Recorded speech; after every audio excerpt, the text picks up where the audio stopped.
without doubt the worst pirate I've ever heard of.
You have heard of me. Nice little vibes as always to start the show. Let us know if the audio is all good. I did have to open some tabs earlier, and I know that StreamYard hit Cynics too. That same weird little StreamYard bug. So we'll see if that happens again. But if all goes well, since it is the middle of the week, lady, gentlemen, it's Wow Wednesday.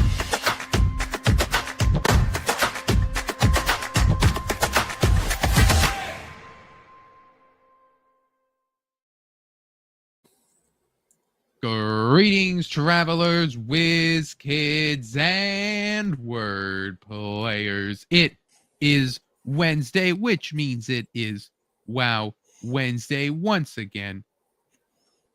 I am Wizard of Wordplay, the Wow of Wow Wednesday, and I am joined, as I am always, by he's as smooth as Tennessee whiskey and sweet as strawberry wine, the seeker of darkness, Jessica James. Strawberry wine, 17. I'm going to stop there. What's up, people? How y'all doing? What's good? What are we talking about tonight?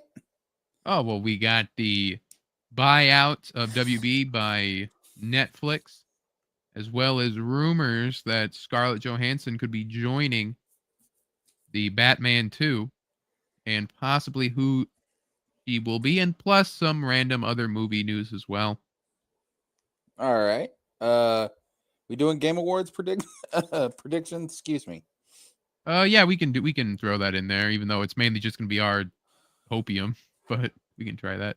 I got a little bit of news on that. That might not be copium. I'm just saying. Anyway, so before we get to all of that, let's say hello to the chat. Of course, we got Beefy Bite saying audio seems okay. Thank you, Beefy. Baki is here. Hello, Baki. And of course, Summer Swan, our head mod, who we all respect around here. Anyway, so thank you all for coming. Thank you, Jesker, for being here. Jesker. Yes. How was your week? The end of last week was pretty exhausting. This week has been better. I'm not nearly as tired. Work's been a little bit easier. We're nearing the end. Excuse me. We're nearing the end of my Kingdom Hearts Final Mix streams, and there's not going to be one tomorrow because we're going to be streaming the Game Awards tomorrow, ladies and gentlemen. Game Awards. And I will continue it next week. But once we're done with Final Mix, Kingdom Hearts 1 Final Mix, we're going to be watching the 358 over 2 days cutscene collection, and then we're going to be jumping into Rechain of Memories. So yeah. So why Days doesn't go before Chain of Memory? I mean, It can, because day starts when Roxas is born, which is it overlaps with the end of Kingdom Hearts 1, and then it parallels Chain of Memories, and then it goes beyond Chain of Memories into Kingdom Hearts 2. Cynic's saying hello. What up, chat? He says. Also, reason I'm doing that, there's a gameplay reason. You have to watch the 358 over 2 days cutscene collection in order to get the 358 over 2 days Keyblade cards in Rechain of Memories. So that's why I'm doing it first, so I can get those cards. Interesting. I think when I got to the cutscene collection thing, I just went and watched them all on YouTube so I could watch them at 2x speed. Fair enough. But I think I then left them because I was like, wait, I didn't get the PlayStation 4 theme for this one, so I have to let it play out. And you also have to watch it because there's in Chain of Memories there's like the treasure rooms. It's like the gold card. I played Chain of Memories for exactly one room before I found out I hated the combat and watched the cutscenes of that. The combat's underrated. That's ridiculous. But there are, like, for each world in that game, there is a special treasure room. And normally there's just one chest in there and it gives you like a special ability or a powerful sleight or something like that. And by a sleight is like a sleight of hand. It's like their version of like, special attacks like Sonic Raid, stuff like that.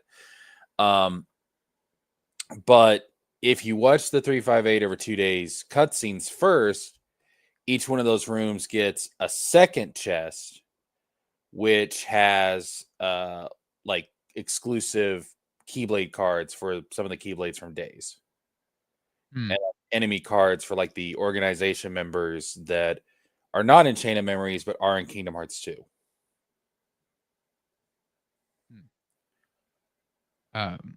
I definitely need to, because I do want to go back and play through them all before I play through 4, but then again, I don't know how much I'll really have to. But mainly I want to emulate and play Game Boy Advance Chain of Memories instead, because I feel like that combat will click easier in my brain with that one. Because the problem was you go from 1 to Chain of Memories. For my brain wants to play it like 1. I want to hit X to attack until enemy is dead. But then it's like, well, you ran out of your cards. Like, oh. Gotta be a little bit more strategic. But I like Chain of Memories combat system. I think it's cool. It's underrated, and you can build an almost exclusively magic-based deck of cards. You have to have just one attack card, but you can just like, what other Kingdom Hearts game lets you just use exclusively magic? Birth by Sleep. I guess you could, but you'd have to go out of your way not to press X. So yeah, you'd have to use only triangle. Only triangle. Which, by the way, I need to ask you this because I ask everybody this: when you play Kingdom Hearts. We've argued about. I know what this question is going to be. We've argued about this already. Oh, have we done the cure thing? Yep. It's triangle. X. It's triangle. It's X. It's triangle is green. Cure is a green colored cell. Triangle points upward, just like thunder does. Thunder goes on triangle. What if I don't want to use Blizzard? Thunder Goes on square because he sprays it onto square. Oh my god. Fire goes on circle because it's literally a circle of red fire, and cure goes on X because when you're hitting and spamming X, you hold down you hold down your quick menu and you can cure and you can leaf brace and then you keep fighting. You know what else you can also do? Ruby's here. Hello, Ruby. You can accidentally use cure when you don't mean to and run out of your MP if you have it on X. Uh-oh. No, because you don't hold down the button. What do you mean? Like, because if I'm pressing the button, if I'm pressing the button, why would I be like, oh, I'm gonna like no, if I'm pressing the button, I'm curing. Like, rarely have I used magic in combat in such a degree where I'm accidentally cure. Like if I'm using thunder, I'm pressing the button, I'm getting ready, I'm hitting triangle. Like my thumb is not on X, it's on triangle. I get hit, I just take my finger off of the L1. I think you're nuts. No, you're crazy. I think that's like, what if you are mid combo in a boss battle? All right. Let's say you're fighting Marluxia. All right. You're fighting good old Marley. Okay. And you're mid comboing this pink flowery motherfucker. Yeah. And you're already full, like you've got full HP when you're doing this. And of course, you're pressing X to do the combo. You go to your shortcut and you mean to, like, throw in a blizzard or something like that. Like mid combo, like add some magic into that bitch. But you accidentally press X because you're in the middle of a combo and you use cure when you don't need to. You've just wasted your MP and you have to wait for it to recharge. Yeah, but Jesker, that scenario describing doesn't happen. Of course it does. No, it doesn't. Have you ever? Okay, what goes on X then for you? Offensive magic. So have you ever accidentally hit it mid combo? Of course I have, but offensive magic does not take away your entire MP bar like cure does. Hey, hello, Victor. No, like I said, what you're describing has not happened. If it does happen, normally it's in the middle of me getting my ass kicked. Hold up. I heal from it anyway. Do you never use magic in your combos? Kingdom Hearts. Well, I'm mainly thinking of like Kingdom Hearts 1. So like Kingdom Hearts 1, no. Kingdom Hearts 2, because I will say, Thunder doesn't go on triangle in Kingdom Hearts 2. I think I used like one of the more powerful ones, like not gravity, but like maybe I don't know. But I'd have to load up Kingdom Hearts 2 and see what magic's on the thing there. Bro, but so if you're, especially in like Kingdom Hearts 2, especially if you're not using magic in your combos, you're not playing the game right. I think with Kingdom Hearts 2, I mainly used like the finishers. Like I would hit X to get to the finishers faster. But then then there's obviously the ones that have like the benefit. Like fire's like a parry, right? And so like there's a couple that you can like hit. You can do fire and it does the circle around you and it will. But I still put fire on circle and blizzard on square. Homie, if you're fighting Demix, okay, let's say you're in like master form or something, okay, and you're fighting Demix, and you're like, you start off with a physical combo, and because Demix is weak says not playing is the best way to play Kingdom Hearts, and because Demix is weak to fire, mid combo you start spamming fire, you're gonna wreck that motherfucker.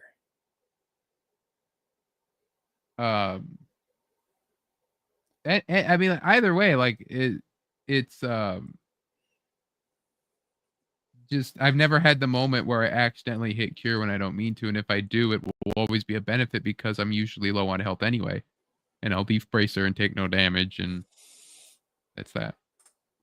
Folks, don't listen to this heretic. The correct way is cure always goes on triangle because cure is green, triangle is green. Square, you put your defensive magic, so like your reflect or your arrow or whatever the hell you got, that goes on square because that's the guard and the dodge button. So you want to put defensive magic on that. You put offensive magic on X because that's the attack button, and then you put your items if you're playing a game other than Kingdom Hearts 1, because Kingdom Hearts 1 doesn't have items in the shortcut. But if you're playing a game other than Kingdom Hearts 1, items go on circle because that's the only thing fucking left. That's the correct way to set up your shortcuts.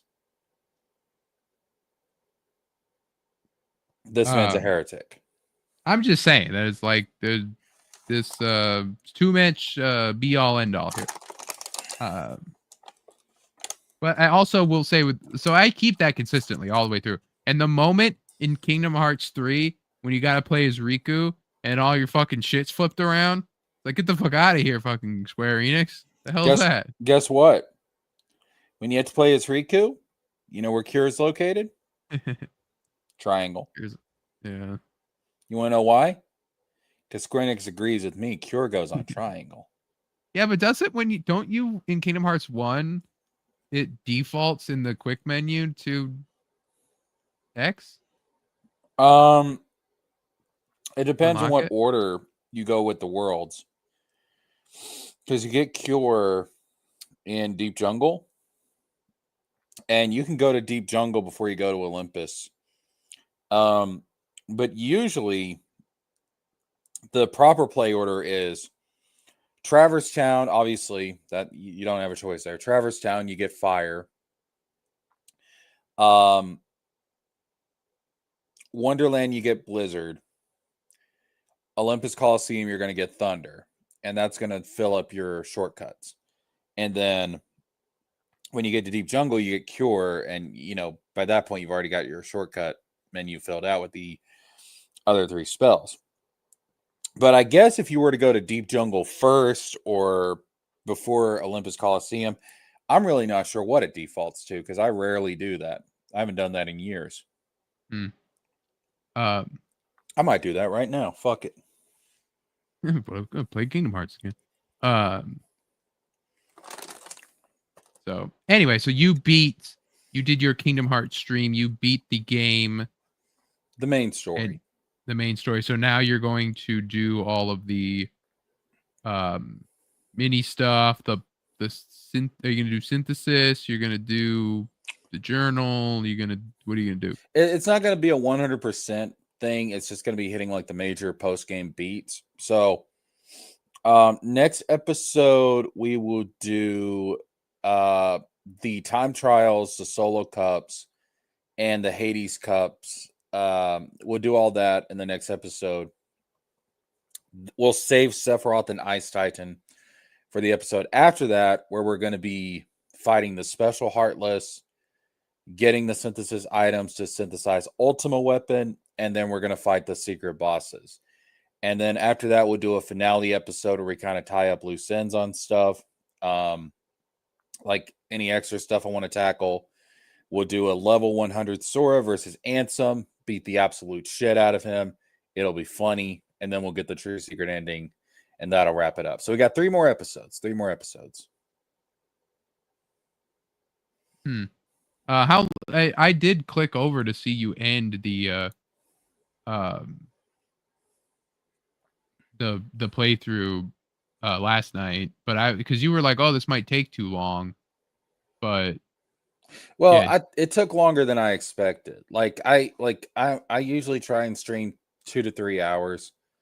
I think I hit 3 hours 40 something minutes, and that was much longer than I expected because I honestly thought that because what we did was we got the rest of the Dalmatian puppies, we got the rest of the Trinity marks, and then we went to the end of the world, did all that, fought Ansem, watched the ending, all that good stuff. And I thought that the puppies and the training marks would be like 20 minutes to do all that. I was wrong. That took an hour by itself. Because I was forgetting, because I was trying to do it without looking it up, trying to remember like where the remaining puppies were, where the remaining Trinity marks were. And so because I was just going off the top of my head, it took an hour.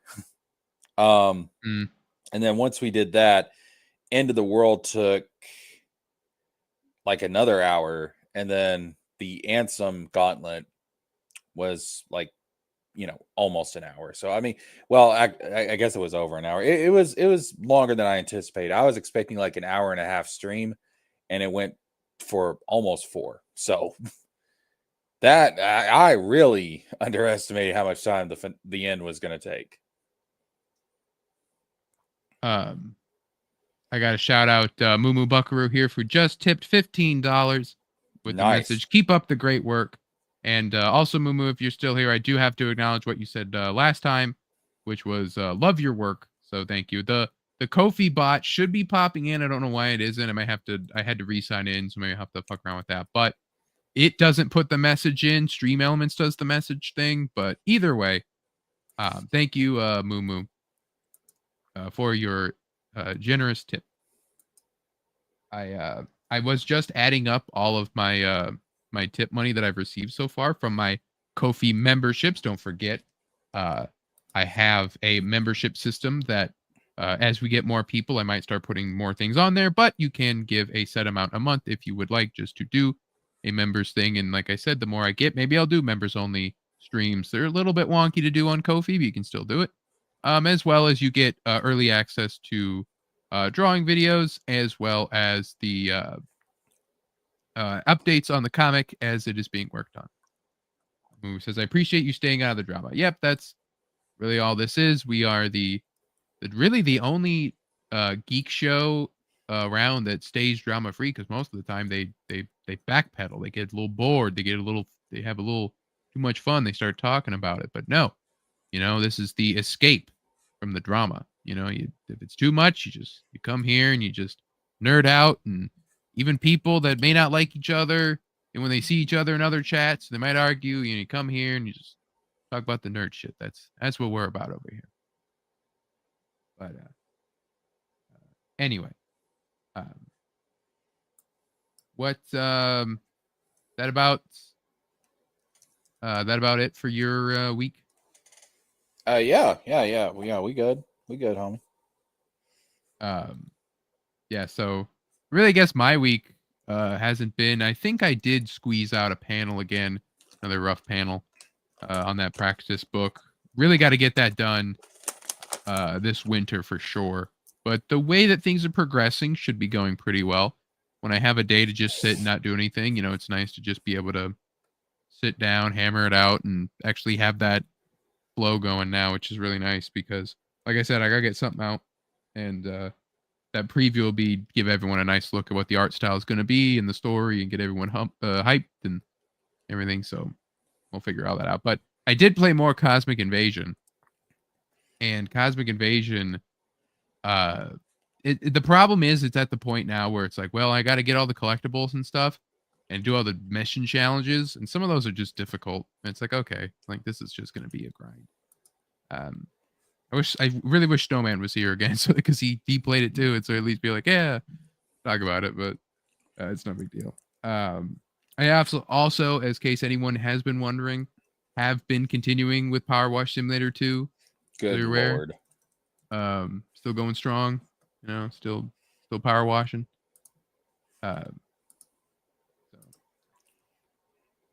Is that your game of the year?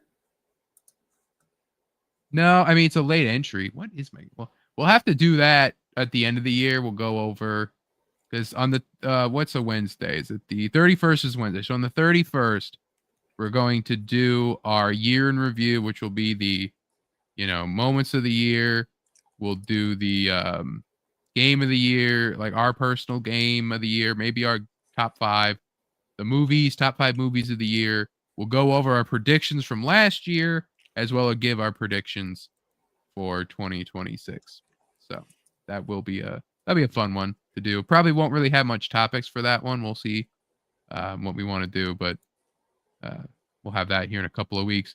Next week will be a little bit weird because my internet's getting shut off temporarily, but I probably will. I was going to skip it, but I'm like, no, I think I'm going to stay the course, and I'll just use my mobile hotspot or something. We'll just say, fuck it. Because the Supergirl trailer is going to come out. We can't miss that. That trailer could be interesting. Cal, can you come pick me up? I'm like drunk as fuck. Yeah, we'll see what that's about. There already is a teaser that we could talk about, but I think might as well save it for the actual thing. But All right. we'll really that that's I'd say that's my week. And to also so Saturday I'm planning on doing a gaming stream in the early afternoon ish time. So not like, because I don't want to like jump on to like weebing out time, you know, and all that. So it's like I'll do it before that. Fuck I'll those give losers. We'll do a weebin lead in, if one might say. Man, fuck those losers. I mean, but we will be doing it. Hopefully, playing. I might even play Cosmic Invasion. Just say fuck it. But I do want to touch on Marvel Rivals because they're adding Rogue to the game on Friday. And man, oh man, we might get to that later. But man, is she looking fun? And she's also like kind of thick as well. But so we gotta do more of our patented gooning with gamers show that we do when we go over all the skins and Marvel Rivals and all the heroes and all the characters. Gooning with gamers. Don't watch it with your parents. So we'll have fun with that one. And like I said, it'll be in the early afternoon, probably around 3 o'clock or so. I'll try to make it. I've got to work Saturday, but I'll try. Yeah. Worst case, say hi in the chat. Well, it's no big deal. We'll hopefully have a bunch. It'll be like our other gaming streams, open panel, quote unquote, not like open to the chat, but like open to the people in the back rooms. But so we might have a mix of who knows who on here. So, and we'll just hang out. I'll play. Dale can talk and chat and all that crap. So I just have to figure out a way to configure this place for it because my office is different than what I was using before, where I had it all figured out. So I just got to configure that. But I also want to draw on Saturday too, so we'll just see what happens. But I do plan to. It might, worst case scenario, I'll just push it later in the day and just do a shorter one before weebing out, or do it and kind of cover over weebing out a little bit. When people don't want to go weebing out, they can stay over here. Who knows? But anyway. Speaking of things taking over other things, Netflix, of course, the big news, has won the bidding war to purchase Warner Bros. Discovery. They're now entering exclusive deal talks with Netflix, offering $30 a share and $5 billion breakup fee. Sale is not yet finalized, as U.S. Department of Justice could also interfere due to antitrust concerns. We've been talking about this a lot over the week, and my thing, for one, like there's the antitrust concern thing. I'm like, I have never seen this ever implemented, I feel. Like, yeah, I agree. I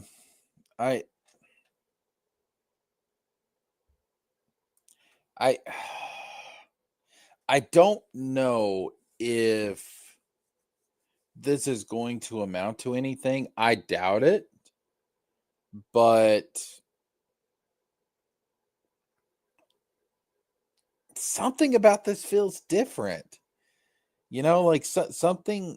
I don't know. Maybe it's just the fact that I'm very uneasy about like losing Warner Brothers to Netflix or to really anybody, because I miss the old days, man, when they were like the big competitor to Disney. I miss the old days. Yeah. We was almost had that again. It was like Pepsi versus Coke, DC versus Marvel, Apple versus Windows, and PlayStation versus Microsoft, and Mickey versus Bugs Bunny. Yeah.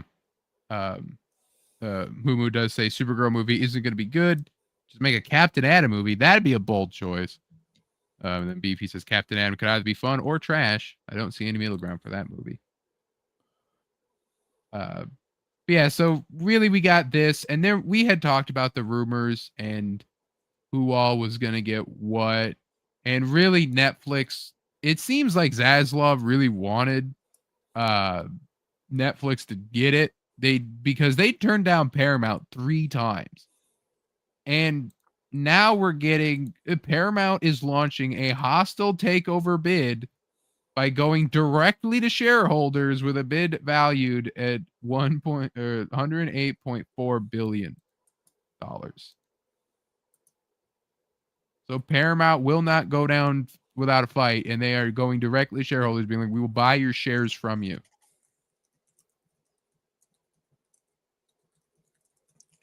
I know why Paramount wants it so bad. I mean, let's keep it, let's call a spade a spade. Like Paramount's IPs, like they've got some stuff, but They got Viacom, so they got like Nickelodeon, Comedy Central. yeah.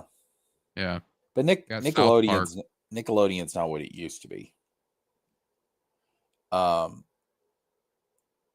If they get Warner Brothers, I mean, that's DC, that's Looney Tunes, that's Harry Potter, that's Lord of the Rings.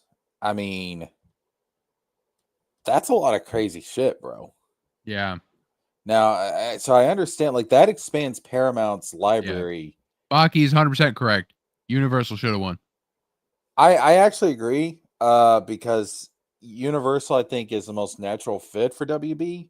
Yeah. Because, there's some crossover with the Oz stuff there. There's the theme park. The Universal theme park. has a theme park already with a Warner Bros. Property in it. Yes, they have the Harry Potter section of Universal Studios. Yes. That to me, like, Universal really did seem like the most natural fit for the Warner Brothers stuff. But what's he gonna do? It doesn't seem like Universal is gonna jump on it, which to me is crazy. Like, if I was Universal, I'd be like, no, let's just get this shit. Like, we've already got, like, so there's like some overlap here. Let's just get this shit. Like, fuck it. But yeah, definitely with this whole thing, there is this here. Warner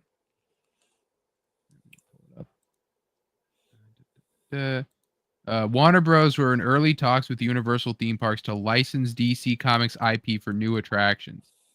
DC is brainstorming the possibility of building life-size blocks of Superman's Metropolis and Batman's Gotham for fans to walk through, marquee venues from the comic book world, such as Gotham's Iceberg and Oz. Now, this might still happen, as Netflix has no reason to deny this. Like, it's not like they have a competing theme park that they want to fight against.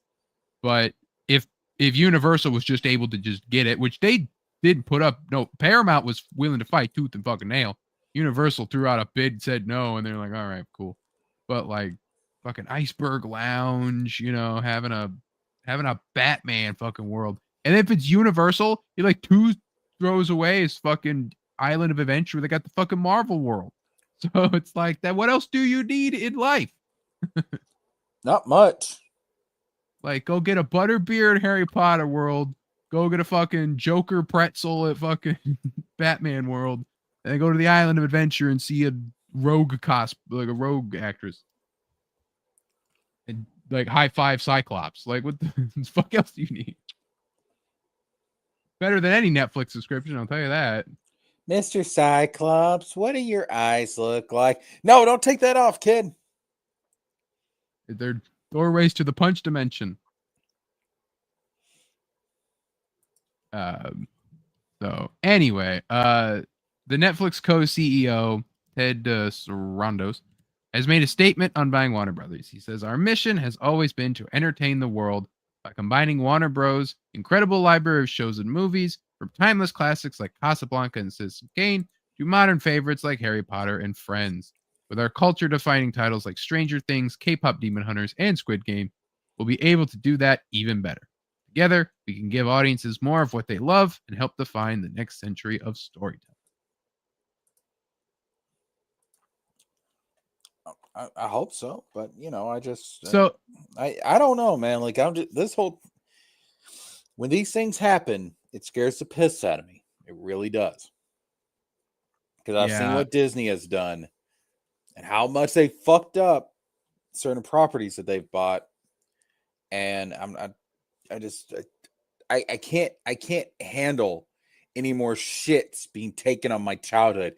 It's too fucking stinky. The smell is coming through the fucking walls. I can't fucking take it. Really the main thing that so there's a lot of like, oh no, the one CEO said that movie theaters are a dead, dying industry, and that people like staying at home. And so what does that mean for movies and everything? And HBO Max is owned by that's another streaming company. That's Netflix owning another streaming thing. Now if Universal would have bought it, Universal doesn't have a streaming service, meaning that well, they have Peacock, I guess, but you know, no one cares about Peacock. Anyway, so basically the news we're getting out of this from Netflix, everyone seems to be saying, we got James Gunn saying that they're sticking around, DCU's going full steam ahead. DC Comics is fine. They're actually kind of making it where DC Comics has to license, like I think maybe this always worked this way, but they have to license their characters out to Warner Brothers to like use them or something. So it's like they're okay. But Netflix has even said that they will continue to release theatrical, they'll do theatrical movies still, and they're going to keep HBO Max. They'll just add stuff to Netflix periodically because that's their business model. They swap stuff out. Deal will not close until quarter 3 of 2026 after Warner Brothers splits networks into a separate company. They're doing like a restructuring for that. So it's like really nothing's changing. There's no like, oh, we're going to axe everybody. We're going to do this, that, and this other thing. You know, there's nothing too drastic going on that you got to be kind of nervous about it, I suppose. But you are way too trusting. I'm just saying, it's like as right now, but we'll see. We still got Paramount's weird hostile takeover plus the antitrust laws. With this Variety article exclusive, a group of major industry players have sent an urgent open letter to Congress warning of an economic and institutional meltdown in Hollywood if Netflix succeeds in acquiring Warner Bros. Discovery. The letter was sent via email to members of Congress from both parties on Thursday with a unanimous collective identifying themselves only as concerned feature film producers. It was basically said that the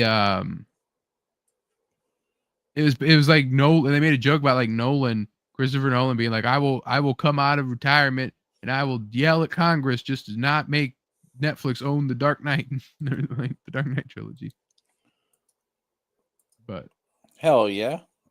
So I mean, we'll see what they do with that. But really, if you got to blame anyone for this, it's Elmo, because to recap, HBO Max doesn't renew the deal with Sesame Street. Netflix picks up Sesame Street. Netflix announces it's buying HBO Max. Elmo's HBO gonna have his fucking revenge. I want them to know it was me. I want them to know it was me. I want them to suffer as I have suffered.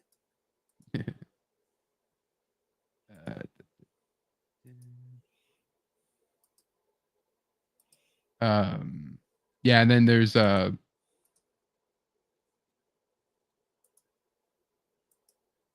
is the article here. James Gunn and Peter Safran talk about Safran affirms they're staying the course and not changing plans. Gunn says theatrical is important and remarkably well suited to DC films.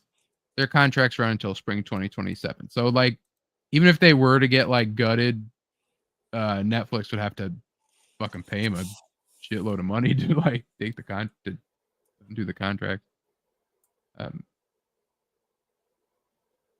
But and then of course you have your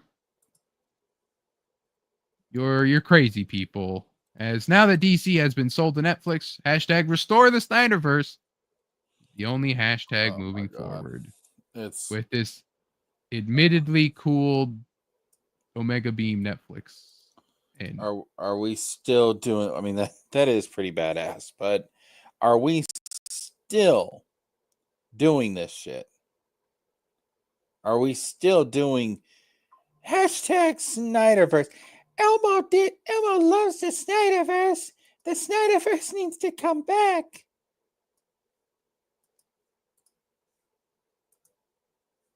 Yeah, the Snyder, like I saw one that was AI Snyderverse Batman, and like James Gunn, he threw him off the like gargoyle and this shit, and it's like, come on, guys. The Snyderverse, we've talked about it. This is really the post-mortem. The only thing you could maybe get from this is Man of Steel 2. That's it. There's no other like movies they're gonna do. There's no other. Yeah, they're not going to do any of these other Snyderverse things because Gal Gadot is fucking hated by everyone. Ezra Miller hated by everyone. Henry Cavill could be Superman again, sure. Ben Affleck don't want to be Batman no more. Zack Snyder doesn't even want to do these fucking movies. And they also talked about how like Rebel Moon fucking bombed. So they don't want Zack Snyder doing shit. You know, so it's really just it's just the copium, and this is really what they were waiting for though. Like they were literally like, oh my god, once Netflix buys the DCU or buys DC, we're gonna get the Snyderverse because well, this Netflix guy said that the Snyderverse was cool. It's like if HBO Max wasn't giving you the Snyderverse, the Netflix ain't sure as hell gonna do it. But you get your Grifters and your Tyrone Magnuses all being like, "We're gonna do this, gonna happen." It's not gonna happen. It's insane. So, these people are insane.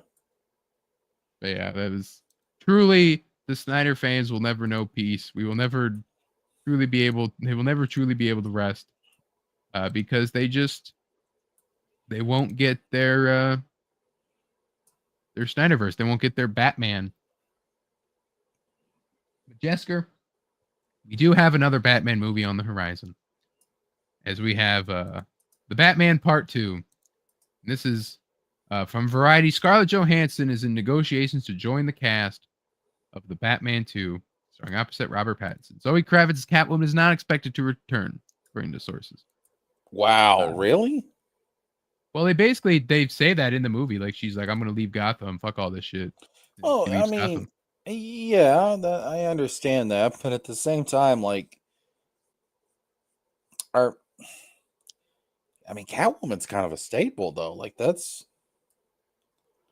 I'm not sure how to feel about that. Yeah, yeah, the Catwoman being in a movie, like we've seen it though, like it's been done. I think it was too quick even to do it in the Matt Reeves one, but after Dark Knight Rises was like just done. But I also did like how the Batman movie with the Matt Reeves Batman movie had the exact same cast as the 66 Batman movie. It had Penguin, Riddler, Joker, and Catwoman. You know, and that was they also were in the Batman. I thought that was a cool little thing. But we'll have to see. Who do you look at Scarlett Johansson? Who are you feeling? How old is Scarlett Johansson? Let me double check. She is 41. Poison Ivy using. Let me double. I wanted to have an idea, so let me double check how old Robert Pattinson is. He's 39, so they're same age. Yes, Poison Ivy. So, as Beefy points out, Scarlett Johansson is rumored to be portraying Andrea Beaumont in the Batman Part 2. Let's fucking go! I was right. Mask of the Phantasm, best movie ever that the guy who can't finish the script has to copy it because they can't finish the fucking script. You know what? If that's true, let's fucking go. I'm not against it. Because Mask of the Phantasm is some peak Batman, bro. Good shit. Now, the problem with Matt doing Phantasm is that everyone will know the twist if you've seen Mask of the Phantasm. Now, I guess that is a dumb thing to say, though, because like that is just comic book movies in general. Everyone knew that Bucky was the Winter Soldier, unless you didn't know Bucky was the Winter Soldier, in which case you're Bucky's like, oh my God. The Winter Soldier? You know, well, we know that by now. It'd make some of my comics go up in price. That is true. If you have the Phantasm comics, or the original adaptation of the thing, with Phantasm, it's like, hey, it's first appearance Phantasm. But yeah, so all the stuff we've been talking about this, all the stuff they were saying about Oh, it's gonna be something that no one's ever seen before. Oh, it's gonna be like something that's not been done in live action. It was like it was gonna explore Bruce on a personal level, and we're like, oh, it's Court of Owls. Oh, it's Mr. Freeze. Oh, and it's gonna be Mask of the Phantasm and gritty Mask of the Phantasm, street level, modern day Mask of the Phantasm. I'm not against it at all. That movie needs more love. If it gets a live action adaptation, it's going to be fire, bro. Now, that being said, I have seen no true like it's literally just the discussing film thing is she's in talks to star in the movie. People are jumping that it's Andrea Beaumont. Doesn't mean that it will be. It's just that's what people are thinking. Now, it's possible that she is Poison Ivy. It's possible she's not even gonna be redhead. It's possible she's gonna be blonde, you know, like in real life. So she could be Vicky Vale. She could be fucking the Nicole Kidman's character in fucking Batman Forever. You know, she could be anything. They're not going to have Scarlett Johansson be Vicky Vale. That's not going to happen. She's too big of a name. She could be fucking Martha. Like she could be fucking Martha Wayne. She could be female Clayface. You know, she is going to be the alternate universe Martha Wayne that became the Joker. There we go. There you go. Well, I mean, they already have the Joker though, which I will say, after watching stuff from it, I'm still so fucking pissed that Skarsgård isn't fucking Joker. Skarsgård would be a great Joker. He'd be fucking amazing. I saw the Batman and I thought that that's who was playing the Joker in the cameo. I'm like, oh my god, they're getting Skarsgård as Joker. He's the perfect fucking Joker. But especially in those like Welcome to Derry stuff, he has a moment where he literally like does a big like and like a big fucking Joker laugh. I'm like, oh my god, like James Gunn, please, I don't care, like make the suit black or blue, I don't care, but do Skarsgård as Joker. The world needs it.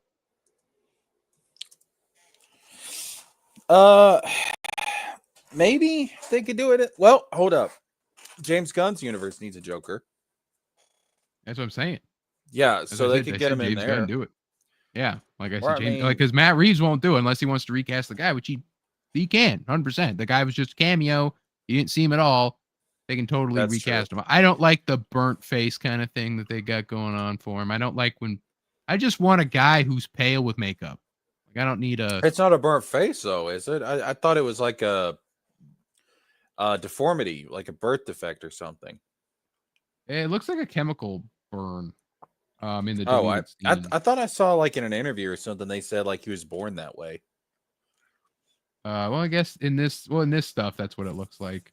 You just don't get a good shot at it, but this is the picture. I mean, I could be wrong. It makes sense what you're saying. That does. I just remember seeing like when you see just his little face poking out in the one cameo. That's what it looked like. I honestly don't like this. I'm being 100% perfect. I'd have to see it presented more profoundly.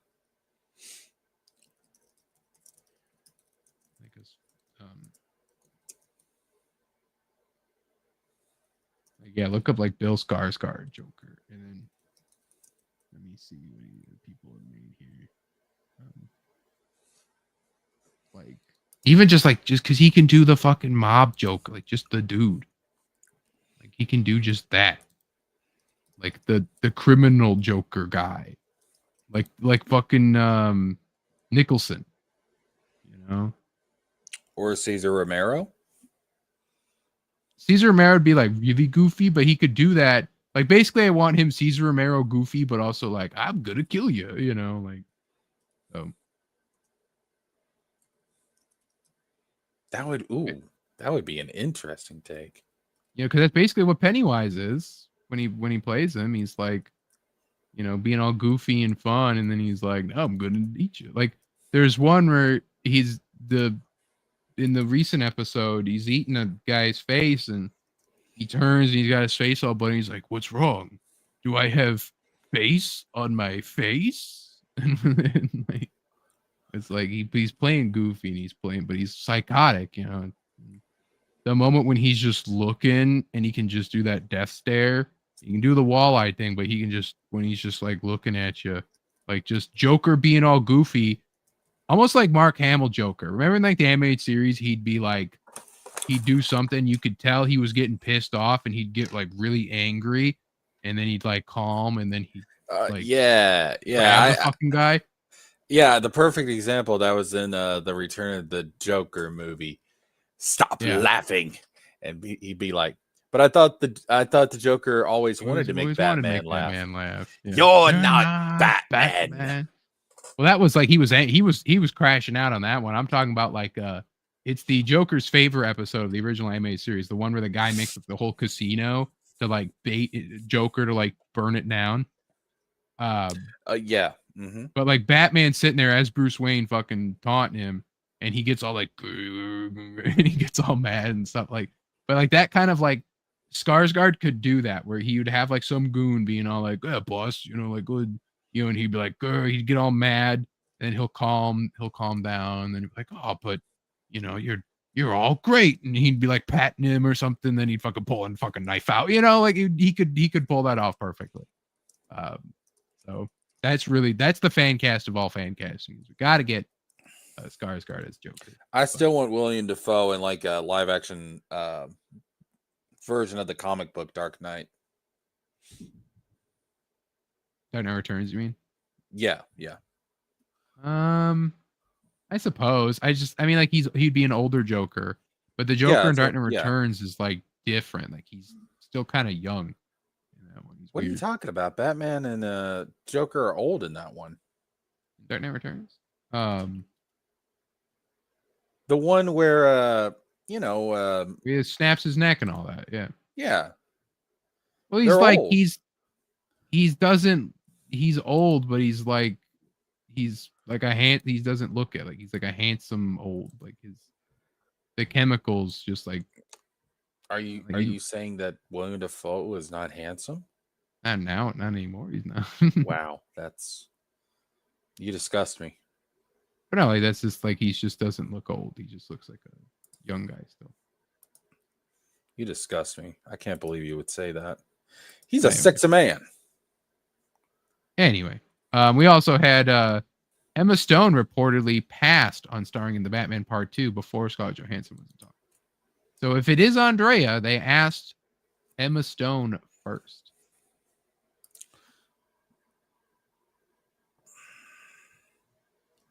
Emma Stone. No, I think Scarlett Johansson was the better choice on that one. Of course she was. I mean, that was we don't know what this could be. If this is Vicky Vale, then yeah, like Emma Stone, honestly, not gonna like this. And I like this. Hear me out. Emma Stone, Barbara Gordon. No, she's too old. See? Well, I mean, like, but she could, in most continuities, like Barbara, I think in the original, actually, Barbara was older. She's Batman's age, especially in like 66. Because they wanted them to be together, but not in the weird Bruce Timm creepy way. And just, like they're same age. The weird, I love Bruce Timm, but what the fuck, man? And then the whole miscarriage thing. It's like, Emma Stone, 37, so she's the same age as Robert Pattinson. So. No, I if we're gonna do Batgirl, we're gonna do like how everybody thinks of Batgirl. She's gonna be like the same age as like Dick and Jason, basically. Yeah. Like I've talked about this. I think I've talked about it on your show. If I was designing my own DC cinematic universe, I would have Jason and Barbara have romantic feelings for each other. And I would do a live action Red Hood, and it would be after she's shot by the Joker. And so part of what's fueling Jason to get revenge on the Joker and Batman is not just that Joker killed him, but he also put the girl that he had romantic feelings for, Barbara, in a wheelchair. And it makes it that much more emotional and impactful. And part of what brings Jason back over to the Bat family is Barbara. Beefy posed the question of Harley. In the Batman Part 2? Yeah. I don't think they're going to do Harley. Unless they do weird and do like do what like Telltale did and what the Adventures of Batman, Batman Cape Crusader did. Harley on her own. Without Joker. Emma Stone as Harley could honestly kind of fucking work, I'll be honest. That could work. Now Emma Stone as Harley Quinn could work. I don't deny that. Hello, Rocky. I don't think she'd work for Barbara, but I think she could do Harley Quinn. That being said, though, I don't think we're going to get Harley Quinn in Matt Reeves' universe. I can't see this Joker having a Harley Quinn because the Joker in Matt Reeves' universe comes off as like more dangerous, like too dangerous to have a Harley Quinn. Yeah. And it's, well, I mean, did we see anything out of him being like it was, I mean, like we didn't really see him doing anything murderous or anything. No, but he gives off that vibe that he's too dangerous. I guess. I mean, he was locked up already. Yeah. But that's why if they were going to do it, you could just have a Harley Quinn be on her own or something. But I mean, yeah, but that's gonna well, I mean, fuck it. It's 2025. They can. I'm thinking about like the traditional Harley Quinn, but they can honestly do whatever the fuck they want at this point. I mean, it's yeah. I mean, this ain't the traditional thing. They're doing their they're doing their own thing. So with James Gunn over here doing his James Gunn stuff and all that. So now we get into our just miscellaneous news section. We will should I save? Nah, we'll hit this. Actually, it's pretty yeah, well, I'll hit you with this first, Jesker. Jonathan E. Steinberg and Dan Schatz, Percy Jackson confirmed that they are developing a live-action Power Rangers for Disney Plus. People that did the Percy Jackson show are doing live-action Power Rangers. Wait. Power Rangers has always been live-action. Well, they just listed a live-action Power Ranger. But anyway, Power Rangers for Disney Plus. It's always been live-action. What are we talking about? Ignore that part. Power Rangers for Disney Plus. Power Rangers show. Disney Plus. It's not. I mean, it's really not that big of a deal because Power Rangers has been on Disney before. Yeah, but what did you think of the Disney era? For the most part, I thought it was actually good. I think it started with Wild Force, if I'm not mistaken. I think it started with Wild Force. I think Wild Force was the first Disney Ruby one. says, so Power Rangers back in Disney hands. Ruby, I think this is mainly like a licensing thing. I don't think that Hasbro still owns them.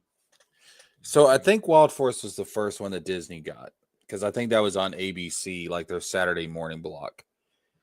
Then there was Ninja Storm, there was Dino Thunder, SPD, Mystic Force. Wasn't a big fan of Overdrive. That's when I kind of fell out. That was like the moment I was like, you know what? I think I'm a little too old for this. But from what I hear, like what was the one after that? RPM was like really, really good. And Samurai is really, really good. And then I think after Samurai is when it switched back over to the Neo Saban era. But for the most part, yeah, I thought Disney Power Rangers was actually really, really good. So I wonder then what this means if it's a part of the like overall story, if they're just Disney's gonna do its own thing with like a little reboot thing.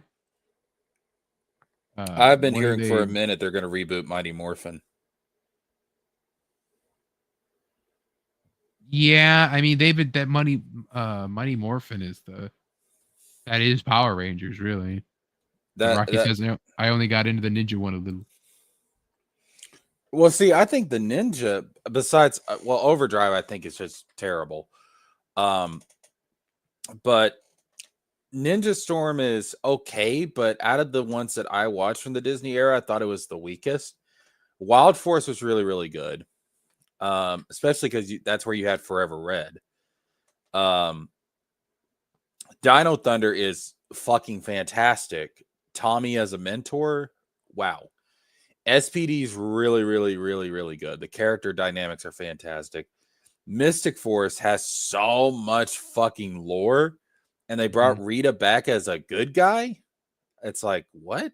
Okay. She's not. I know she turned good at the end of Space, but she's like actually the source of the Rangers' powers in this one. It's like, okay, wow. But yeah, it was Disney era was good shit.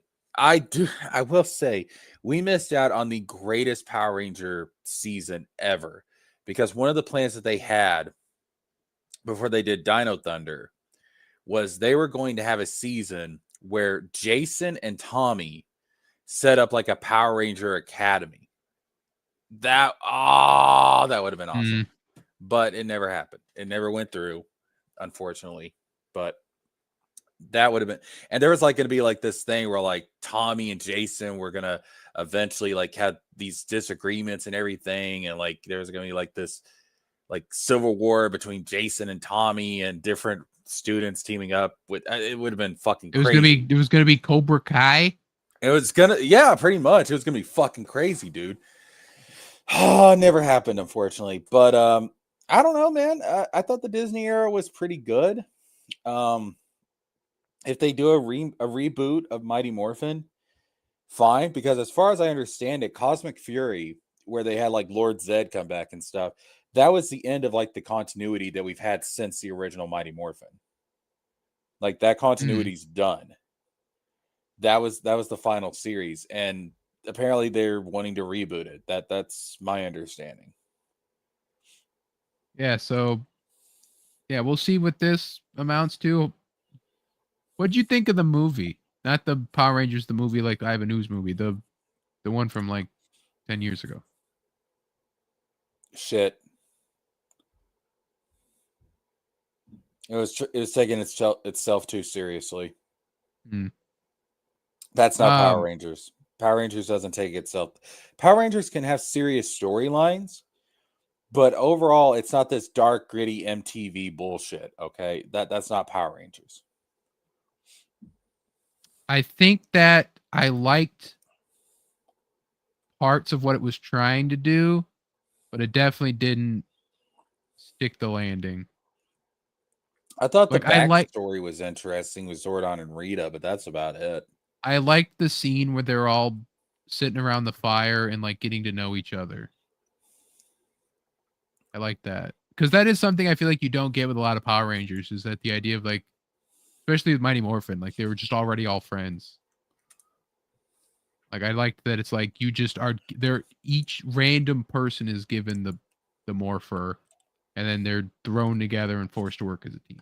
Like, I like that would have been fine if they were doing an original team of Rangers. The problem is that you expect me to believe this is Jason, Zach, Kimberly, Trini, and Billy.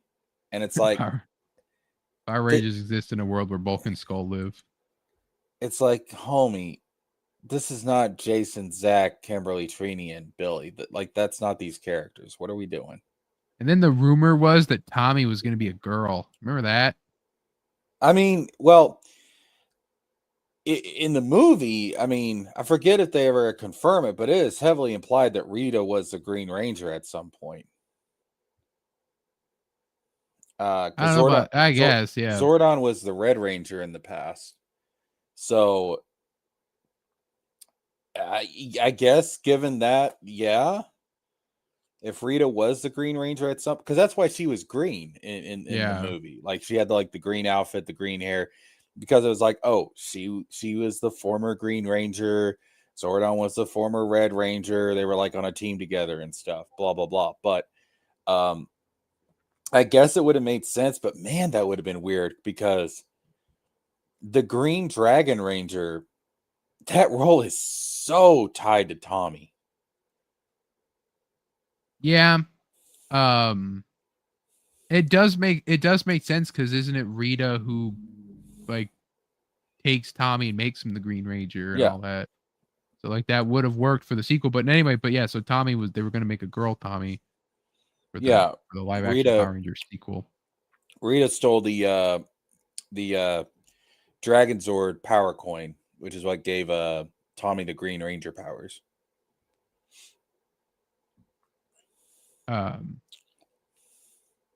So we also have hand in hand with the Power Rangers are the Teenage Mutant Ninja Turtles. And a new Teenage Mutant Ninja Turtles live action movie is in the works at Paramount. Neil H. Moritz from the Sonic franchise is in talks to produce. Studio wants to Sonicify the franchise, and The Last Ronin has been put on hold. The live action, gritty Last Ronin, really one of the best selling indie comics of the year it had come out. Like it kind of took the world on fire a bit out of nowhere. Yeah, so not getting this, and we're getting a Sonic-y of this. Bro, there's been another live action. There's been so many attempts to get a live action Teenage Mutant Ninja Turtles thing going, and they keep bringing it back like every 5 years or so, and it never works. It should for all intents and purposes because it's the fucking Ninja Turtles. They took the world by storm in the 80s and the 90s. It should, but they never can seem to get it right. I don't know why. It's not a difficult fucking concept. It's their ninjas and their turtles, and it's awesome, and it should just be good enough. It's really not a difficult fucking concept. I don't know why they can't pin this down. Yeah, and we had the Michael Bay movies. I never watched them, but we had the animated cartoons. They just then finally brought back the movie into animation into the theater with the Mutant Mayhem. People love that. Brought the Turtles back. They're doing a sequel. They're working on that. That's cool. And then the live action movies, yes, like they need to happen. They need to be done because the Turtles are so beloved. But they tried to do these like PG-13 kind of action movies, still market them towards kids. They had the Michael Bay, Bayformers, basically the Turtles. And then the second one, they tried to inject it with a bunch of classical turtle stuff like Bebop, Rocksteady.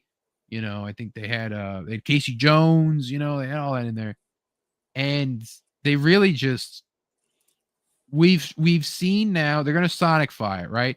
One thing the Sonic movies do that's good is that they are love letters to the franchise.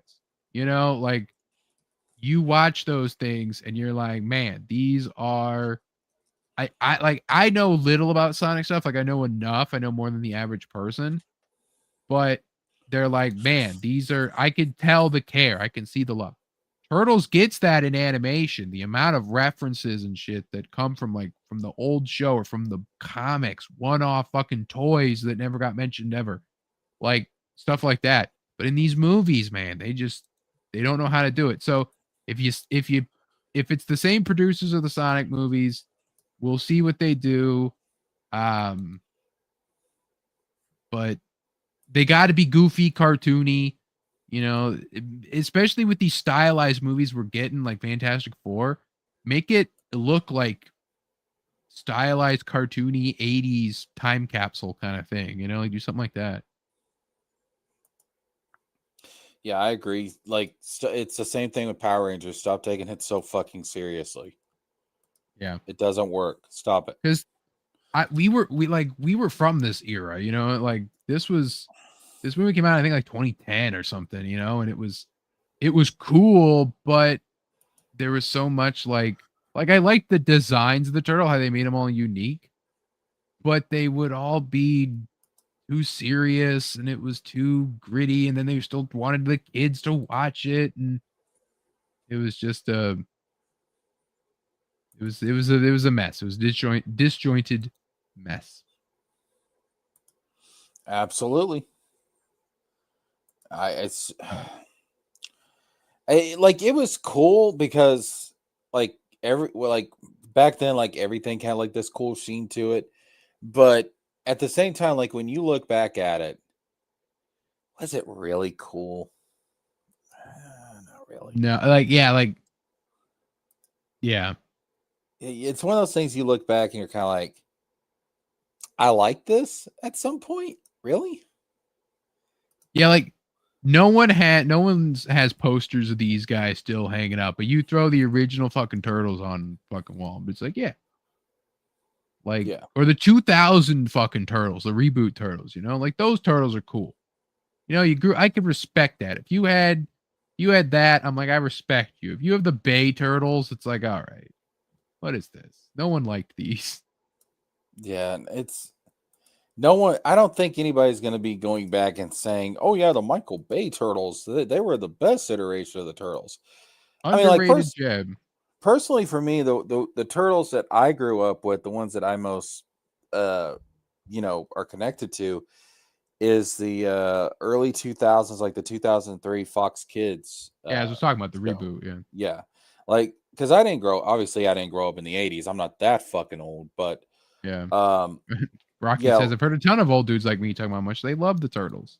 but yeah, like the 2003 series, like that is my Ninja Turtles. Like that's what I grew up with. It's in the same way that for me Transformers, like what I most associate with Transformers is Beast Wars and Armada.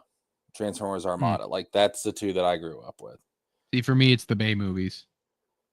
Oh Lord, I am so fucking sorry. I mean, like I know about everything else. It's just like when I think of Transformers, my brain goes to the first one. I'm so fucking sorry. The Armada, Energon, and Cybertron were the Unicron trilogy, and that all that shit is awesome. And then Beast Wars is just fucking classics. But I'm so fucking sorry. Speaking of the Sonic movies, we have reports that an event movie in the Sonic universe will release on December 22nd, 2028 in theaters. Sonic 4 is already set March 2027. So is it going to be a Shadow movie? Wow.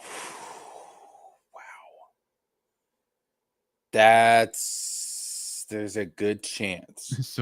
Silver's happening. Look there. No.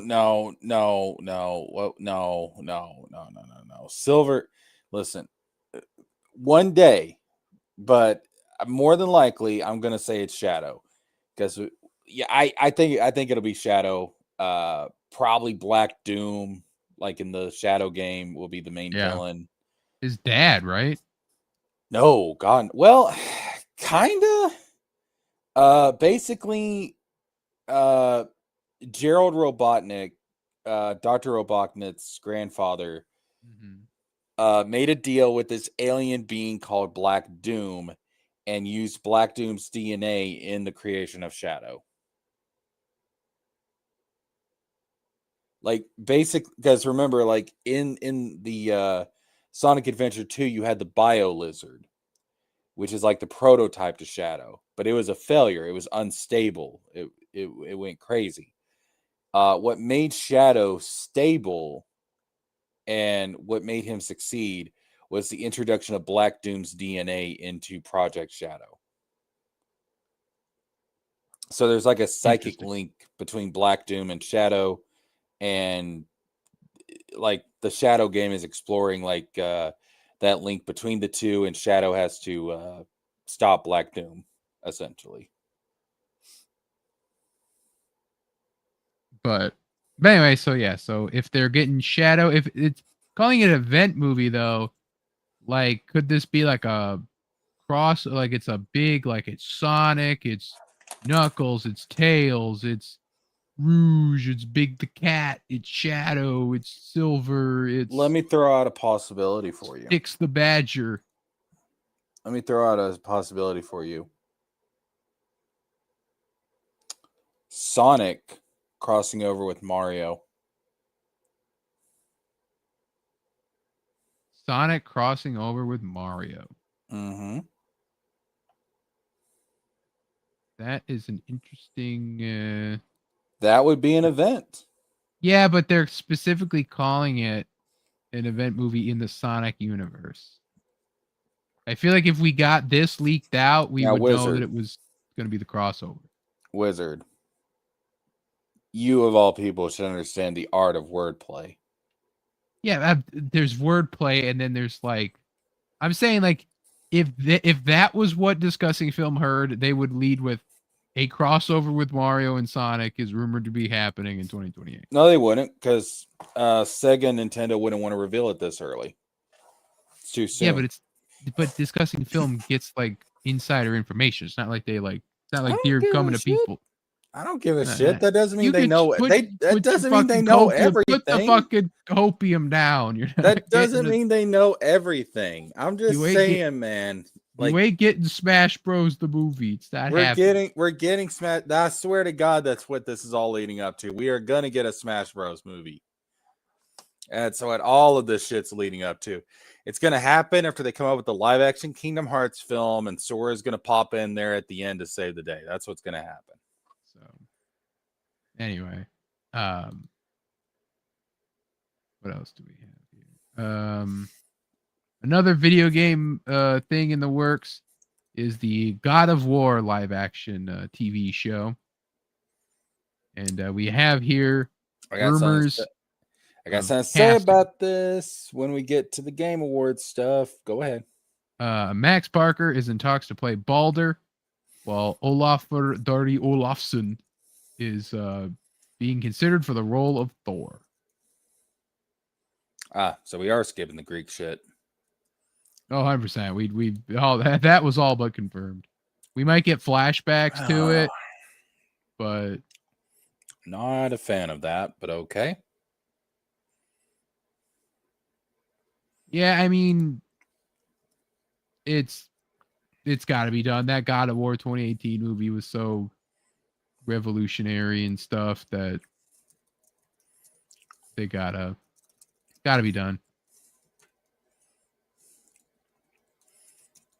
It changed. Well, Last of Us really changed how the stories in video games are told, but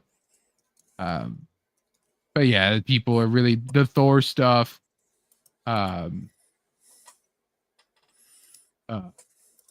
it's the Norse stuff people are really into, and it's even weird they got Thor here, right? Like that's the thing with this.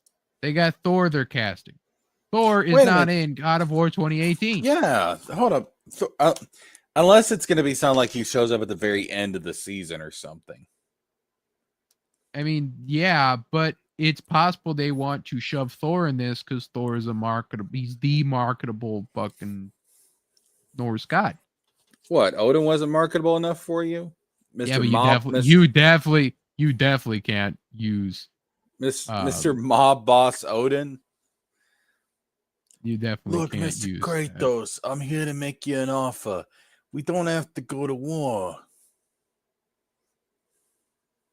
What is this? Fallout New Vegas 2 is actually happening, says Baki. What's that about?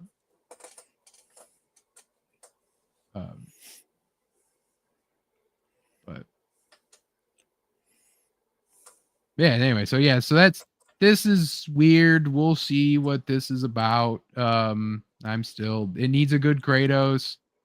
I like that they're getting obviously like this guy is very clearly a fucking either Russian or Norwegian or something with the name like that. It's got to be Norwegian because of Olaf. Yeah, Olaf Darri Olafsson. Olafur. So yeah, I mean, he looks like Thor. He looks like They he'll be a good both Thor. look the parts. Absolutely. Yeah. So Yeah, I think that's excellent casting. we'll see what they do. See how the writing holds up, and see how everything goes. There's also this news: 15 years in the making, Jesker. Mhm. Waiting 15 years. And I honestly was like marginally invested in this because I don't like cowardice. The Detroit Free Press says, attention citizens, RoboCop is officially on patrol. After nearly 15 years of planning, casting, fits, starts, snags, and delays, Detroit's RoboCop statue is finally upright. Now, I remember this when they were talking about this was on a podcast I used to listen to 15 years ago about how Detroit needs to put the statue up and they're being cowards and they refused to. They didn't have any money. You know, there was a lot of stuff like that going around. And finally, we get the RoboCop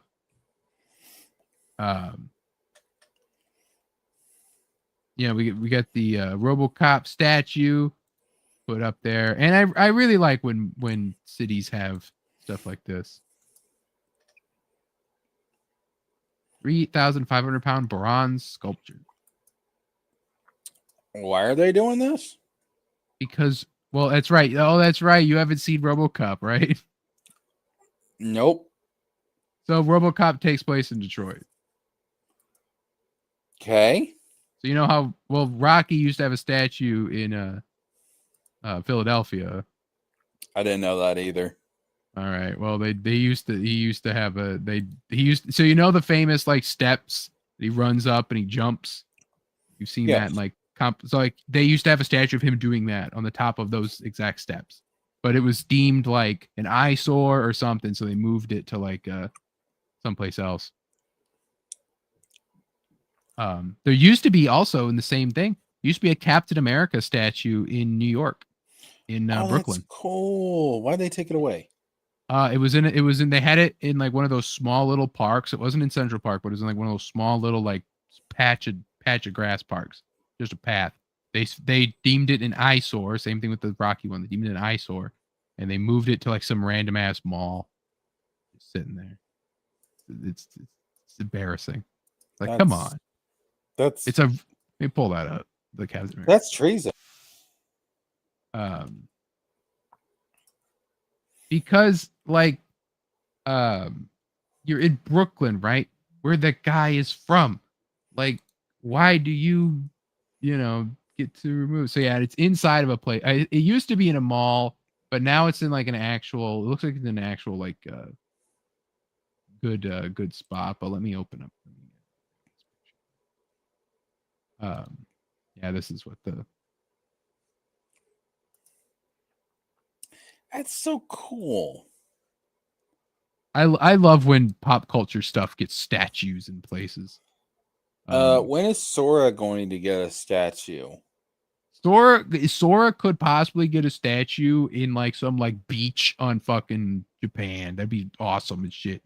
Like, imagine if they made the bent tree and they had Kairi, Riku, and Sora on the statue staring over the fucking Japanese sunset. Oh, dude, like some little island that nobody lives on, and they just make that into like a replica of Destiny Islands. Yeah. So that would be some shit, bro. And then the statue says, quote, "I'm just a kid from Brooklyn, hometown pride established 1941, celebrating 75 heroic years, Captain America." That would be some shit. But yeah, we need more pop culture statues in the world. There's the Godzilla. We need a culture Godzilla that actually respects pop culture. You know about that, right? What? Godzilla has a statue. Oh yeah. I know about that. Yeah, but it's like tiny. Yeah.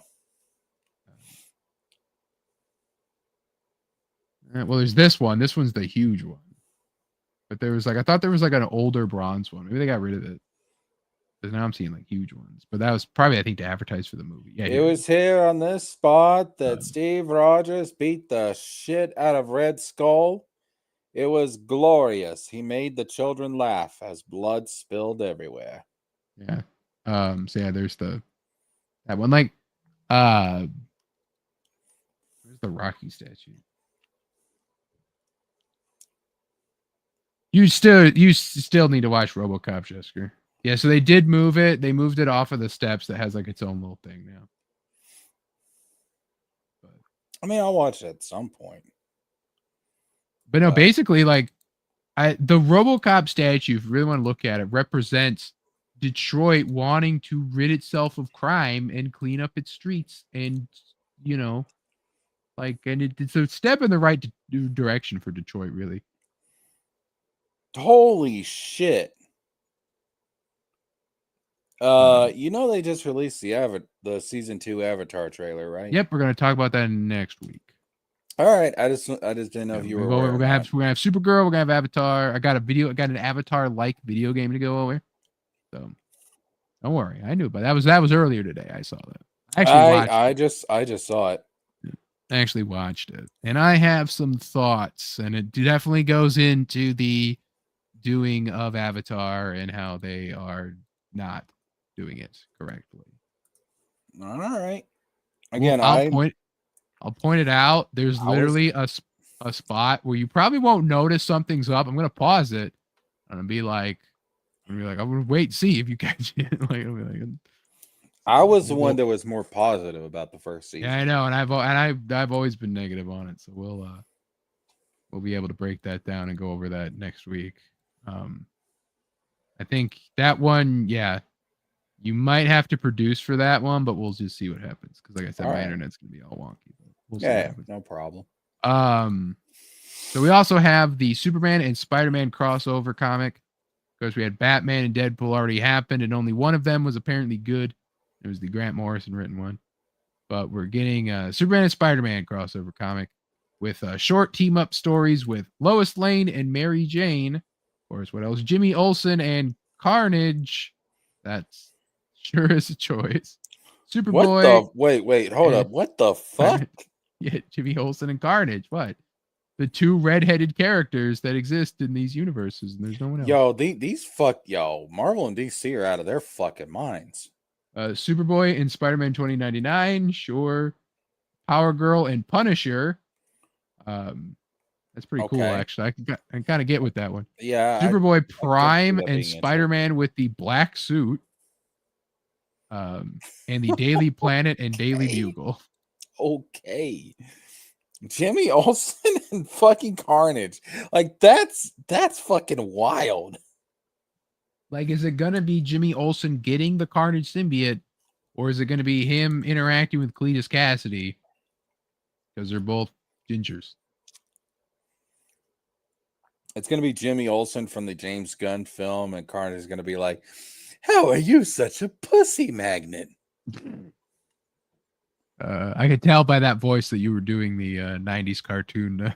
Of course I was. That was my first exposure, damn it. Yeah. It's really like, and he's one of the few people, the really few times Carnage has been like voiced, besides like the live action movie. He had a terrible voice in that. Did not suit Carnage at all. So Carnage has to be that kind of like, just like, yeah, like that. Yeah. And that's like, they kept that with that because like D. Bradley Baker voiced him in the Ultimate cartoon, and he was basically doing like his like Klaus voice, or his the episode where Momo talks in Avatar, because that's the same guy, D. Bradley Baker, and he was doing that voice. That's just like, oh yeah, like I'm, but he was more unhinged. But yeah, so I mean, I like these Marvel DC crossovers in theory. I gotta actually read them all still, but it is just still cool to just get these. And I love that they started doing these backup story things.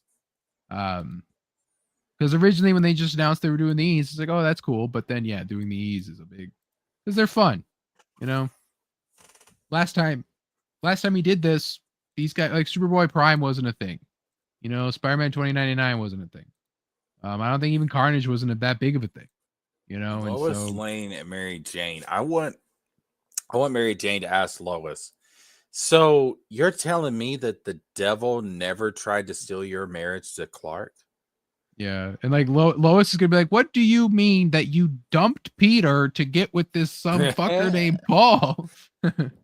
Even in my multiverse, the name Paul is hated across the realities. Yeah, we have heard legends of a man called Paul, even in our universe. Is there a Paul?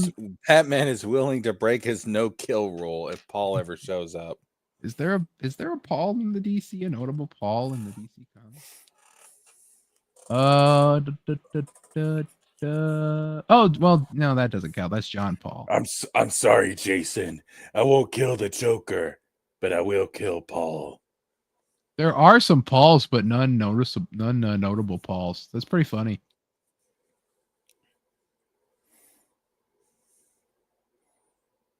Paul Dini, but he doesn't count. Paul Dini. But yeah, so I did read the Captain Marvel, the Shazam Thor crossover book, or the backup story that they had. It wasn't really a backup story; it was just like a digital only release. I did read that, and I will be covering that on Thursday when I do a Thursday, which will most likely be on the 25th, Christmas Day. We will gather once again, have a lovely Yuletide celebration for Thor. On the 1 year anniversary, a birthday, if you would, we will celebrate Thor's birthday on Christmas Day, Yuletide, once again. But this is another one that I kind of found that's a funny one. It's Star Wars Visions. You know that show? Mm-hmm. Where the different directors, they have been found accused of ripping off fight choreography from a fan film. So we will see these here, compare the two. Oh my God, Disney.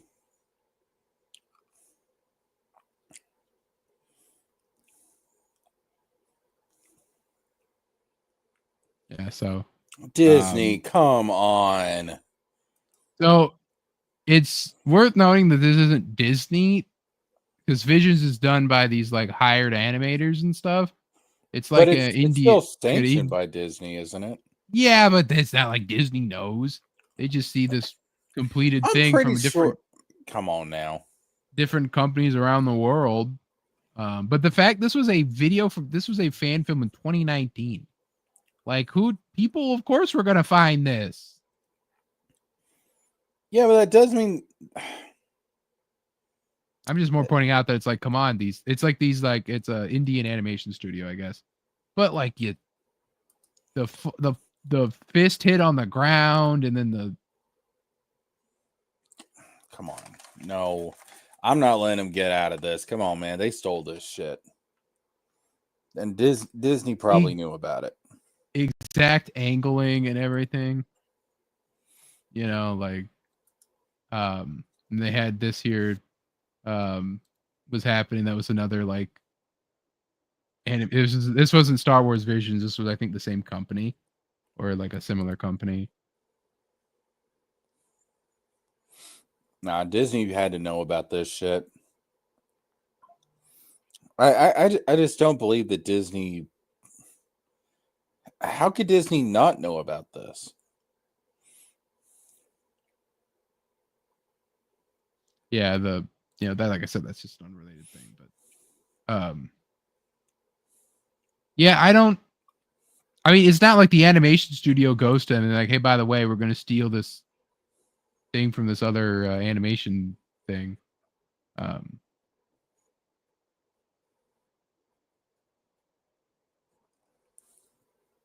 Yeah, like, so it's not like they're like, yes, we know that this is what's happening and we're doing it, and Babent is here. Hello, Babent.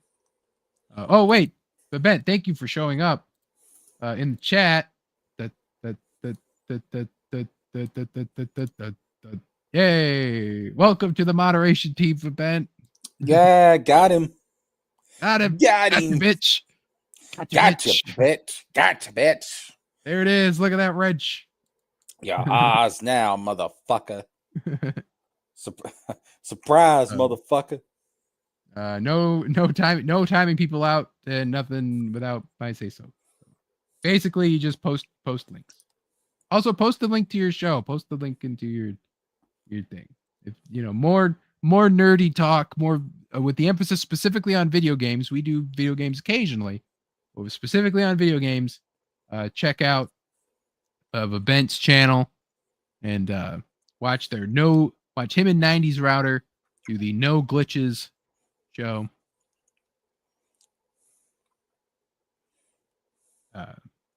So what else do I have here that we can you didn't get audio for that video, right, Jessica? There was no audio in that video that I played? No. Yeah, that's what I thought. My thing did the thing where it's like, oh, we just turned the sound off to all your browser shit because fuck you. So it's like, all right, cool. So fuck you. So it's I can't play the videos. Could play, but that's not. I think I'll save that for when Snowman's around again. Let's hit up some of these random movie news. I gotta clear out this movie and TV folder. So let's hit some of these rapid fire before we end the show here. I do want to talk about the Game Awards real quick. Buffer. Oh yeah. No, let's do that. Thank you for okay. That. So here's the thing, man. Okay. I'm gonna throw out a couple of predictions here. Number one, there is going to be something God of War at the Game Awards. I don't think it's going to be a game. I think it's going to be the first sneak peek at the show.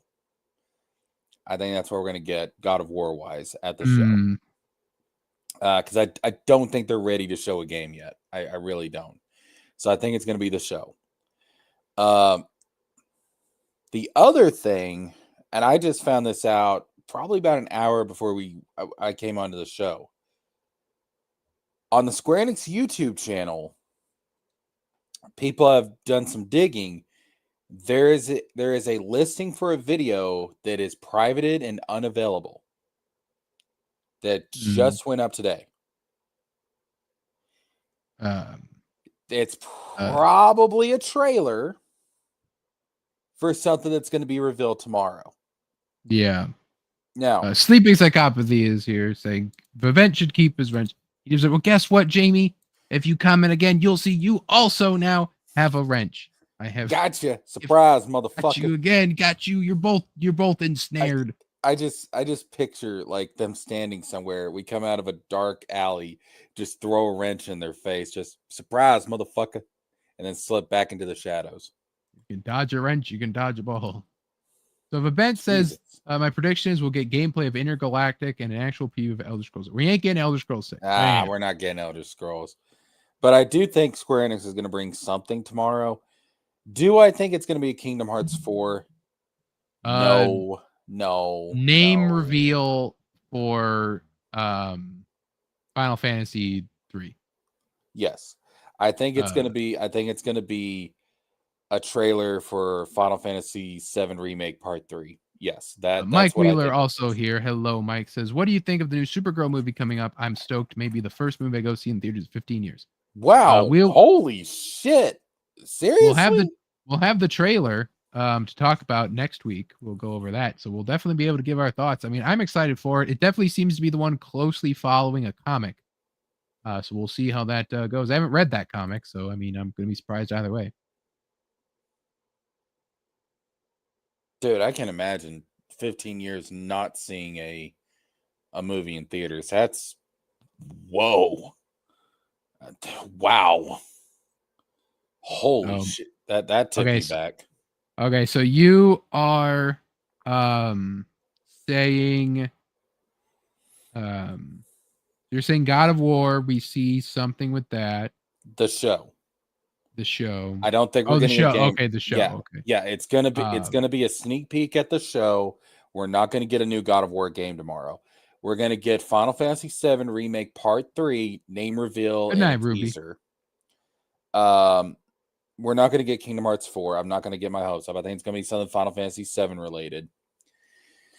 And let's see. I want to throw one more prediction out there. Well, okay. I believe that Game of the Year is going to go to Expedition 33. 100%. 100%. Yeah.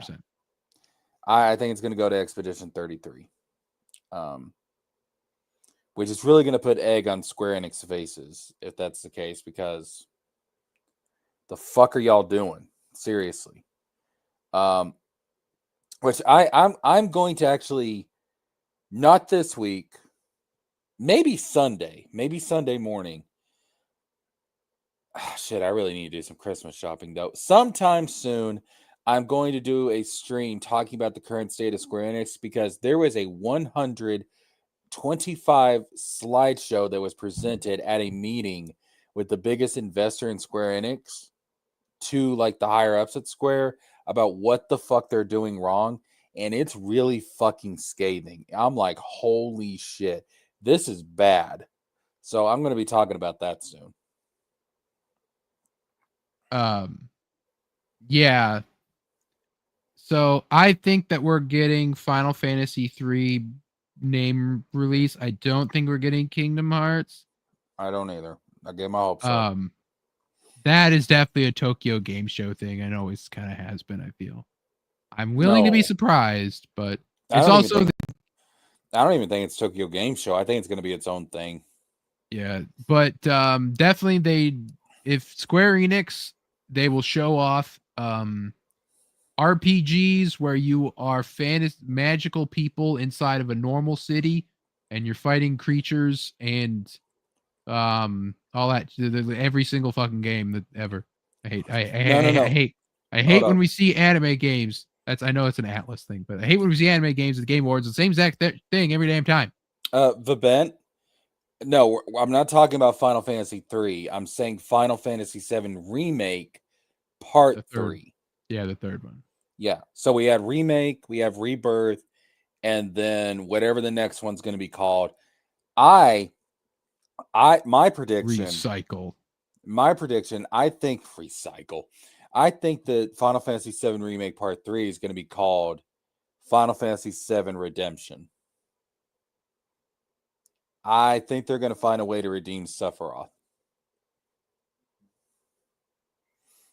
I don't know. I mean, technically you could still call it that, but not necessarily. It's like Sephiroth's trying to redeem himself. Re-garbage. Fuck. But yeah, so okay, so I guess because there's the hopium of like, oh, we're getting Wolverine. I think we're gonna see Wolverine. Yeah, Wolverine will be there. Yes. I could say that. Lego Batman. Yeah, I think that's we'll safe. See that.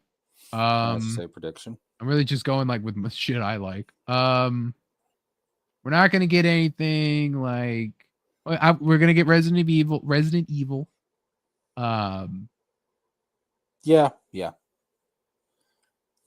We're not gonna get like 5 remake or anything. We're not gonna get that. We're just they're gonna focus on 9. They'll do a 5 remake after 9's release. Yeah. I hope we see Wolf Among Us again. It's been years. I hope we see that. Boy, that's random. It's been promised. They announced Wolf Among Us season 2, and it's been lost in the ether since then. But that'd be a good one to get. That was at a Game Awards. I remember it was at the very same show they announced Ultimate Alliance 3. Wow, it was that long ago. Wow. What else are we getting? Fallout 3 remake announcement. Black Flag Resynced has all but been announced by this point. The name got leaked out. That is like 99% confirmed. Yeah. And And so we're getting that. And dear God, I hope it looks good. And please get me hyped, because otherwise it's torture. I'm going to die. I'm going to die from that game. I will play it and it will kill me if it's bad.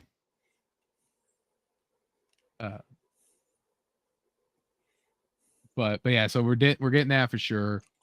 I hope that I get a surprise. I feel like their past couple Game Awards have been lame.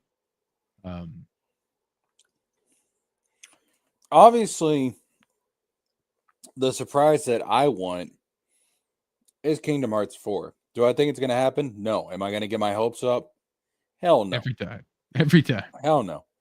Hell no. I'm not doing it again. I'm not doing it again. But I will say, if that fucker shows up tomorrow, I will start hyperventilating on stream. Because I'm not even joking. That shit happened when Kingdom Hearts 3 got announced. That shit happened. And my brother was like, calm down, dude. It's a fucking Yeah, game. but like, you know, it's happening. It's just a matter of when. Kingdom Hearts 3 was a matter of if. Dude, oh my God, dude. Remember when I first saw that first fucking trailer? My brother was like, calm down, dude. It's just a fucking game. And I was like, yeah, but it's this game. You don't fucking understand. But Fable, that's something that's possible. Okay, let me ask you this. The weird fucking statue they've got, what do you think that's about? Okay, so we gave our theories for that. Sadly, I think the answer got leaked. It's for Divinity Original Sin 2 or something. Oh, I don't give a shit. I've never even Yeah, played it's like those no games. one cares. Yeah, I don't give a shit. I So, thought it was going to be a Kojima game.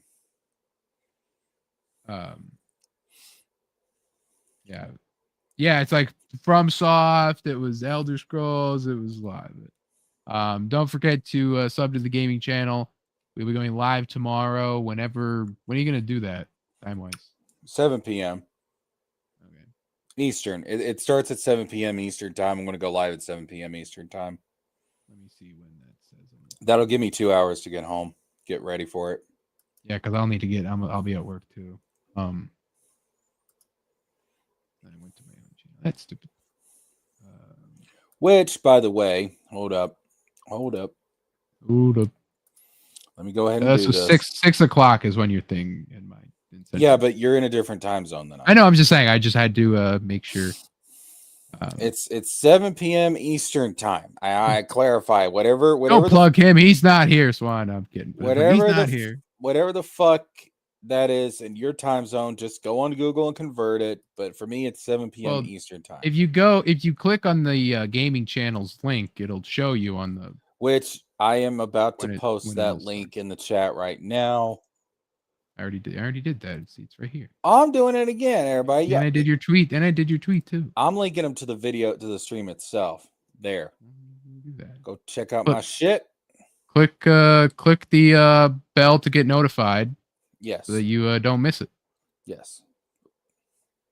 He might not be here tonight, but he's always in our hearts. Just not Kingdom Hearts. And as Cynic would say, like and subscribe, you stupid bitch. Oh, yo, you were already typing that. And speaking of Cynic, you will also be over on his channel, FFS, talking about if you are bored, as you get bored with drama and come to me, if you get bored with Nerd Talk, you go to him. You can talk about all the drama that you want. You can shit on everybody and anything. I don't care. I'm not there. Sometimes I'm there, but mainly I'm not there. But don't forget to check out the FFS show for all your shit talking and drama loving needs. So, anyway,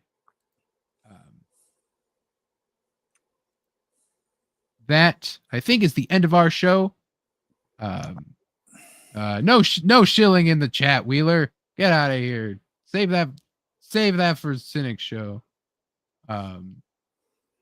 So anyway, that is our show. Next week we will have the Supergirl trailer, as well as the Avatar trailer, as well as some fun game things, and plus what we get at the Game Awards. We'll have to go over that as well. Won't go over everything. We'll go over the stuff that I care about. But anyway, let's say goodbye to the chat. Of course, we got Baki.